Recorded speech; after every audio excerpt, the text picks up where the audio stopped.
ഇതുവരെ നമ്മൾ കണ്ടിട്ടുള്ളത് മുഴുവനും മിറർ വർക്ക് വരുന്ന ക്രഷ്ഡ് ദുപ്പട്ടാസ് ആയിരുന്നു. ഇന്ന് നമ്മൾ കൊണ്ടുവന്നേക്കുന്നത് അജ്രക്ക് പ്രിന്റിൽ വന്നേക്കുന്ന ക്രഷ്ഡ് ദുപ്പട്ട വിത്തൗട്ട് മിററിലാണ് വന്നേക്കുന്നത്. ഇത് നമുക്ക് ഓരോന്നായിട്ട് കാണാം. ഫസ്റ്റ് വന്നേക്കുന്നത് മസ്റ്റേർഡ് യെല്ലോ, ബോഡി ഇങ്ങനെ വരും, പല്ലു.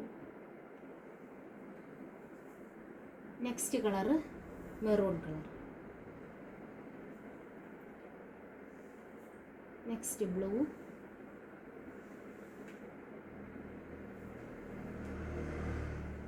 നെക്സ്റ്റ് കളർ വന്നേക്കുന്നത് ബ്ലാക്ക് ആണ്.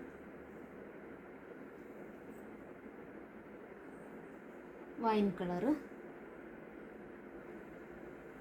Last and final bottle green. ഇതിലേതെങ്കിലും ഇഷ്ടമാവുകയാണെങ്കിൽ താഴെ കാണുന്ന വാട്സപ്പ് നമ്പറിൽ കോൺടാക്റ്റ് ചെയ്യുക. ഇതിൻ്റെ പ്രൈസ് വരുന്നത് 299.